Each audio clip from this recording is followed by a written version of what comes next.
नमस्कार। पॉलिटिक्स में आप सबों का स्वागत है। और आज हम पॉलिटिक्स में बात राजद के इस करारी हार की वजह की करने जा रही है।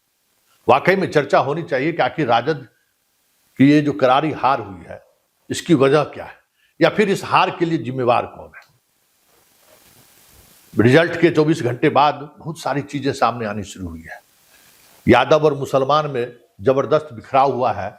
ये चर्चा अब सरेआम है कि एमवाई समीकरण अब लालू का एकाधिकार या लालू परिवार का एकाधिकार एमवाई समीकरण पर नहीं रहा। हालांकि मोदी ने भी इस बात को लेकर चुटकी ली है।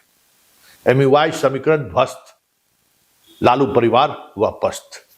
लेकिन इस समीकरण के ध्वस्त होने के साथ साथ भी कई ऐसे गुनाहगार हैं जिसने राजद को इस तरीके से हाशिए पर पहुंचाया है। जरा इस तस्वीर को गौर से देखिए। यह है मिस्टर मनोज झा, राज्यसभा सांसद हैं। याद होगा आपको कि शुरुआत इन्होंने ठाकुर की कुआं से किया था और उसके बाद बड़ी बवेला मचा था। उस समय में नीतीश और तेजस्वी दोनों साथ थे। ठाकुर का कुआं कहीं न कहीं उस नैरेटिव के सहारे जगतानंद सिंह को सेटल करना था। ये बातें साफ दिख रही थी। तेजस्वी भले दिखाने के लिए कि हम जगतानंद सिंह के प्रदेश अध्यक्ष के रूप में हम उनके साथ काम करना चाहते हैं या वो हमारे साथ काम करते रहें, ये दिखाने की कोशिश वो लगातार इस तरीके का पोस्चर वो लेते रहे। लेकिन उनकी राजनीति रही कि ऐसा परिस्थिति ऐसा बना दो कि इनको बाहर का रास्ता नापना पड़े।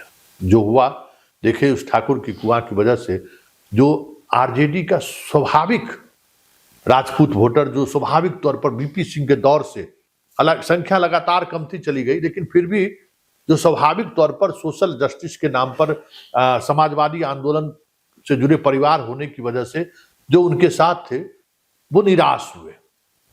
और उस निराशा का दौर चलता गया। आखिरकार सुधाकर सिंह भी चुनाव जीते जरूर, लेकिन राजपूतों का पूरा सहयोग नहीं मिला इसी तरीके के बयान की वजह से। और बात बढ़ती चली गई, अंत में जगतानंद सिंह को जाना पड़ा।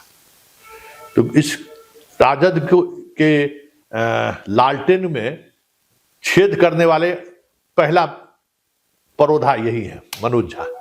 उन्होंने एक स्वाभाविक जो सवर्ण में जो राजपूत सॉफ्ट रहा करता था लालटेन को लेकर, उसको इन्होंने बेवजह छेड़ा और फिर जो कुछ राजपूत इनके साथ था वो परमानेंटली इनका साथ छोड़ दिया। अब बात तेजस्वी की राजनीति की कीजिए। तेजस्वी बात A to Z की करते रहे कि हम सबों के साथ लेकर चल रहे हैं, लेकिन सियासत वो बैकवर्ड फॉरवर्ड का करते रहे। वो सियासत कहीं न कहीं फॉरवर्ड को अपमानित करने वाला करता रहा। और ये मैं इसलिए कह रहा हूं कि बिहार में शक्ति यादव जैसा प्रवक्ता, उनके बोलने का अंदाज, जिस तरीके से वो अटैक करते थे, कहीं न कहीं एक बड़े फेस को, मतलब राजद का जो एक अम्ब्रेला था उसको उन्होंने काफी नुकसान पहुंचाया। महिला वोटर को उनसे वो दूर किया। ये शक्ति यादव, दूसरी तस्वीर जो आप देख रहे हैं शक्ति यादव की, ये कम जिम्मेवार नहीं है जंगल राज के उस इमेज को बनाए रखने में, क्योंकि इनका बयान कुछ उसी तरीके से आता था। याद होगा कि मनोज झा को बंदी के दौरान किस तरीके से उनके साथ व्यवहार किया था, और उस व्यवहार ने कहीं न कहीं लोगों के जेहन में बताया कि भाई यादव नेतृत्व अभी भी उस मानसिकता से बाहर नहीं निकला है। एक वो इंपैक्ट छोड़कर चला गया जो वोट अधिकार यात्रा के दौरान जुड़ता हुआ जो जुड़ रहा था कांग्रेस के सहारे, वो उनसे दूर हुआ। और उसके बाद इस दो चेहरे को गौर से देखिए। टीवी डिबेट पर पिछले 1 महीने से बड़े जोरदार तरीके से अपनी बात रख रही थी। पहचान गए होंगे, प्रियंका भारती और कंचना यादव। बात तेजस्वी A to Z की करते थे, लेकिन ये दोनों प्रवक्ता टीवी पर किसको हमला करता था, किस पर हमला करता था? भूड़ावाल जिसको कहते हैं, लालू यादव जिस तरीके से अपमानित नहीं किया होगा मंच, सार्वजनिक मंच से, पिछले 1.5 महीने से टीवी डिबेट में वो बिहार के सवर्णों को गाली देती रही। जिस तरीके, जैसे लग रहा था कि बिहार के सवर्ण आज भी सत्ता के शिखर पर हो, बिहार के सवर्ण आज भी आरजेडी के सामने लड़ाई लड़ रही हो, उस तरीके से माहौल बनाने की कोशिश की। जो चीजें बहुत पीछे छूट चुकी थी, जो बैकवर्ड फॉरवर्ड की जो पॉलिटिक्स थी वो बहुत पीछे छूट चुकी थी नीतीश की सोशल इंजीनियरिंग के सामने, उसको काउंटर करने के लिए वो बेवजह सवर्णों पर हमला करता रहा रोजाना। उसका भी एक बड़ा प्रभाव पड़ा कि जो चीजें दिखनी चाहिए थी सामने में है। राजपूत को इन्होंने वोट टिकट दिया, सारे राजपूत हार गए। ब्राह्मण को टिकट दिया, सारे ब्राह्मण चुनाव हार गए। इस बार प्रयोग के तौर पर जिससे पूरी लड़ाई रही आरजेडी की भूमिहार जाति से, उस जाति को सबसे ज्यादा इन्होंने टिकट दिया। 1114 लोगों को टिकट दिया, सारे के सारे हार गए, सिर्फ 2 जीते। और वो भी 2 ऐसे उम्मीदवार चुनाव जीत कर आए जिनका अपना व्यक्तिगत पकड़ समाज पर रहा है, चाहे वो मटिहानी में बोगो सिंह हो या फिर जहानाबाद में जगदीश शर्मा का बेटा राहुल शर्मा हो। तो ये दोनों की जीत, ठीक है, राजद के कॉम्बिनेशन का वोट के साथ साथ उनकी अपनी ताकत थी, उसका भी एक जोर था, और इस वजह से वो दोनों सीटें ले गए। लेकिन बाकी जगहों पर सारे के सारे लोग हारे ही नहीं। अब बताइए, मुन्ना शुक्ला की बेटी कितने अंतर से चुनाव हारी है।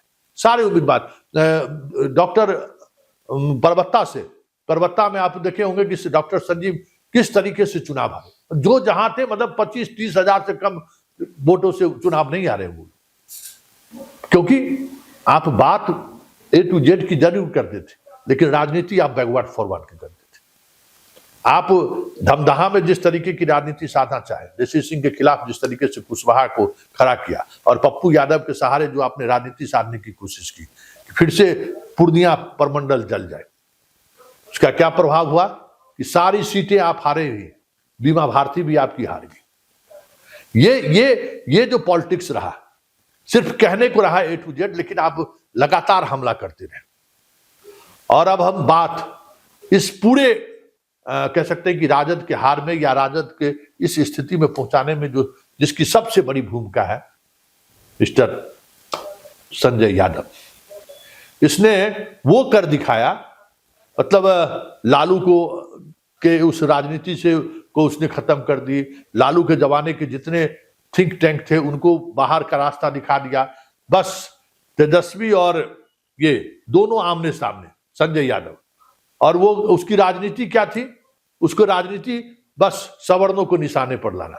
हम औरंगाबाद की बात करते हैं, जहां सारी सीटें पिछली बार आरजेडी जीत चुकी थी, जहां इस बार खाता तक नहीं खुला, वहां बेवजह सिटिंग राजपूत विधायक का टिकट इसने काट दिया, और इस तरीके की कॉम्बिनेशन बनाने की कोशिश की कि वहां राजपूत वर्सेस अदर्स बैकवर्ड हो जाए।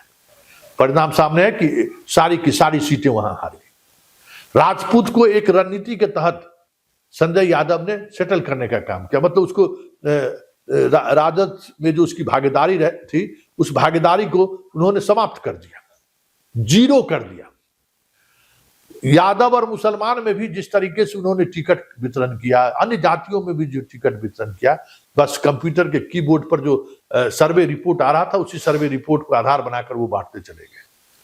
और फिर जिस बात को लेकर सबसे चर्चा है संजय यादव को लेकर, कि चाणक्य होटल में जो डील हुआ और जिस तरीके से उम्मीदवारों, हर उम्मीदवार से किसी न किसी तरीके से चाणक्य होटल में जो खेल खेला गया, इस हार की एक बड़ी वजह रही। अपने खास से खास उम्मीदवारों को भी उस डील के तहत जाना पड़ा, वहां उनको दरबारी करना पड़ा। चाणक्य होटल चाणक्य में बैठे एक खासम खास संजय यादव के खासम खास के दरबार में उनको हाजिरी बजानी पड़ी।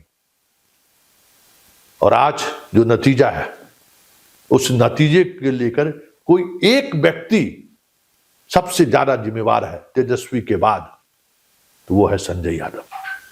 और क्योंकि तेजस्वी की सहमति से ही ये सारी चीजें चल रही थी, ऐसा नहीं कि सहमति, उनकी सहमति के बगैर ये बातें चल रही थी, सारी सहमति के साथ ये चीजें चल रही थी।